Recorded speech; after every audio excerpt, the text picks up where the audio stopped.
Hi, you're a small YouTuber. I know how you feel because I'm a small YouTuber myself. Firstly, growth is slow. I know we see those overnight successes and we think we want to be just like them. But to be honest, I'm going to be straight with you. That's one in a million sometimes, okay? Most people on YouTube, if they are dedicated to their channel, they know that it takes time. They may have been consistent on their platform for a year or even a year and a half or 2 years or 3 years. Growth takes time and you have to be patient. And often we want to reach those milestones, right? We want to be monetized really quickly. We want to have a big audience.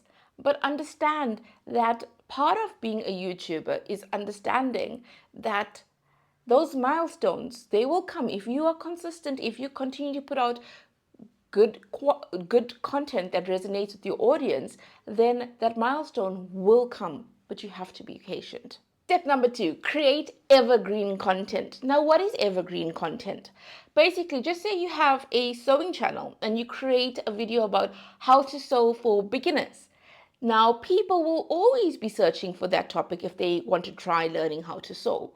So you may post that video today, but in a year's time, people will also be searching for that particular topic. So that's what is meant by evergreen content. It's videos that will always have a presence irrespective of how much time has passed on YouTube, because people will always be searching for it.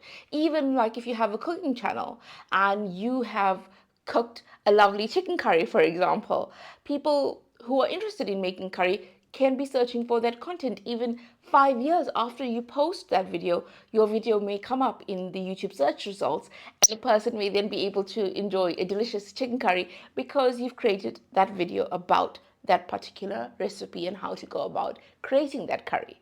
So evergreen content is a wonderful way for your videos to always appear when people are searching, because they aren't just dependent on a particular time and what's trending at that moment. Create valuable content. Now, what is valuable content? Valuable content means content that will be of value to your audience, because your audience is so important. For example, if you have a car channel and people are trying to figure out how do I fix a car, and your channel is all about cars, fixing cars and maintaining cars, then you could create a video for beginners about easy ways to learn how to fix your car, right? So this now provides value for the person who is thinking of learning about fixing their own car. So that becomes valuable content for your viewer. Or, for example, you have a makeup channel and you have a video about makeup for beginners. Now, this is valuable content because someone may want to learn about makeup, but they don't know how to start. They are so confused. What do you do with the mascara? What do you do with the foundation? But your video will help guide them in a step-by-step tutorial. So this now provides value to the person watching your content. So create valuable videos with valuable information which is easy to understand, because you need to always think, when a person watches this video, what are they gaining from this video? What am I teaching them, or how am I entertaining them?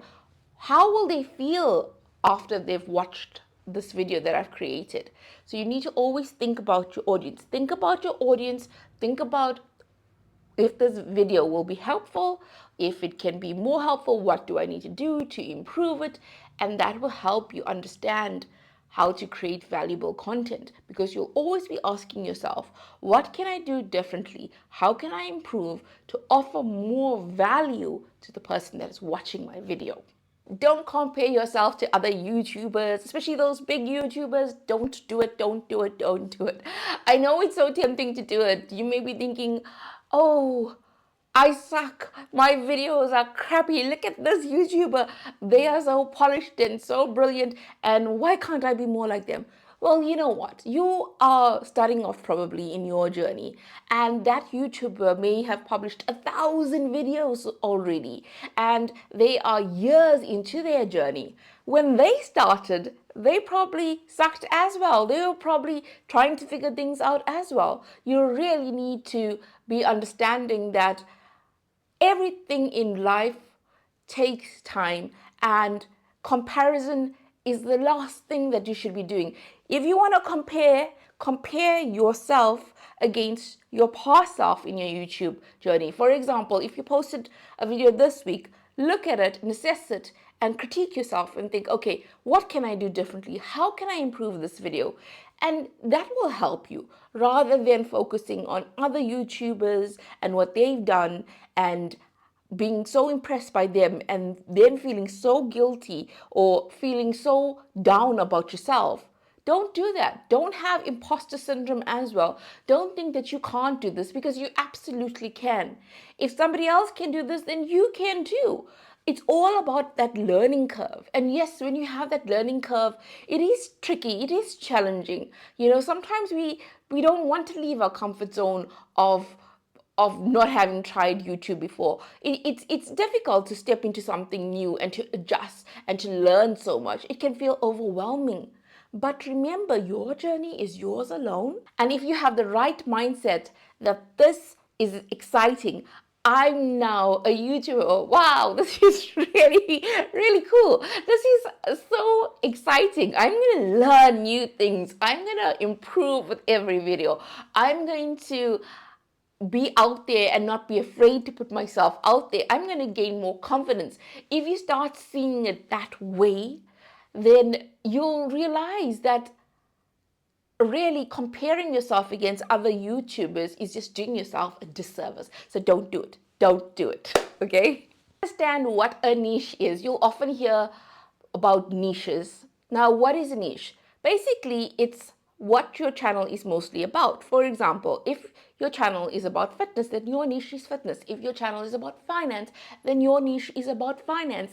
And to be honest, most people get really afraid of trolls, people who write negative comments. And yes, you have trolls on YouTube and all social media platforms, but most people are pretty lovely on YouTube. When they comment, they give lovely comments. So don't be dissuaded by negative people on YouTube who tend to write unkind messages.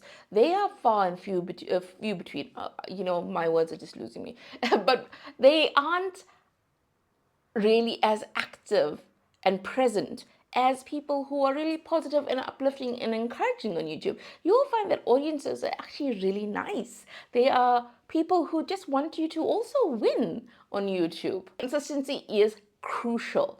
You hear it all the time. Be consistent, be consistent. But it is true, because out of sight, out of mind. If your viewer is so used to seeing you and then they don't see you for 3 months, they are going to another channel and looking for similar content. By you being consistent, they are then engaging with your content, they are leaving feedback, you are building your community even further, you're increasing your engagement, and people are understanding what your channel is about. You're also getting new people coming through and looking at your channel. But when you are absent for a long time, it definitely does impact your views as well. So do know that. Learn basic video editing. Now, I'm often afraid of technology. Yes, I will admit that I often feel nervous about embarking on learning a new skill. Even though I always advocate for learning new skills, I myself get really fearful. I think, can I actually do this? And that's how I felt about video editing. I thought I could not edit, but I am continuing to learn CapCut, and I think that it's pretty simple. I am not a pro by any means. I'm not even like intermediate level. I am just a beginner, and I'm okay with that for now, because I know that this also takes time.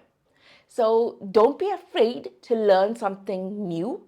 Don't be afraid to put yourself out there and go beyond your own limitations for yourself, because you can often surprise yourself.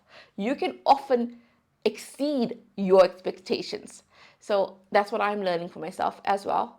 And it's a lovely surprise, really. Monetization. You need to have, for long format, you need to have 4,000 watch hours, and you need to have 1,000 subscribers within a 1-year time frame. And monetization takes time. The thing about monetization is you can feel very frustrated in your journey because you think, why aren't I there yet? everybody else is getting so many subscribers. What is happening? How can I fast track things? But really, the more content you put out, the more improvements you make per video, you will eventually get there, but it may not always take as fast as you think it will. But monetization is wonderful. You get money through AdSense, right? Whereby when adverts are placed on your video, you get a portion of that money, right?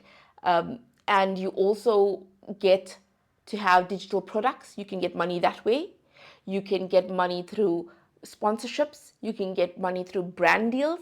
You can get money through affiliate links, which is just say this mic, for example, if I put a link down below and you click on it and you buy the mic, then I will get a portion of the cost of that sale. So for example, just say I put an affiliate link for something that costs $20 and I may get $1 from that sale. So there are many ways to actually make money via your YouTube channel. So this lends into diversifying your income. So those points are about diversifying your income as well. Lots of people have courses, and this also helps them to increase their revenue on their platform or via their platform, and it also helps their audience understand what they're teaching them, but in a more in-depth way.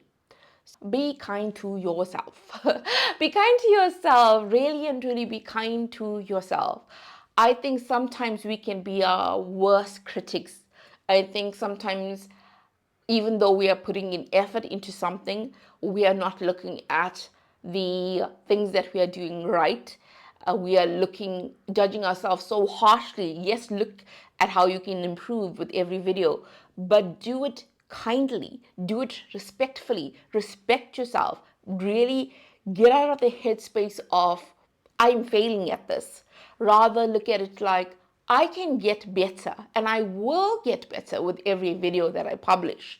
I do believe in myself, I do believe in this goal, and I will attain this goal. But I need to be really kind to myself, because there is a lot of pressure sometimes from ourselves to be a certain way. But in life, we are all trying. And we should also just be loving to ourselves in the process of trying. Because the moment we start bringing negativity into our minds, that plays out. It plays out in how we create our content. It plays out in how our videos even look. Because mindset is such a huge part of being a YouTuber. Whether you believe you can or you believe you can't, you're probably right. Because it all starts here. It truly, truly does. I wish you the absolute best of luck with your YouTube journey. Do watch this video here and let's keep this conversation going. We'll do that. Take care.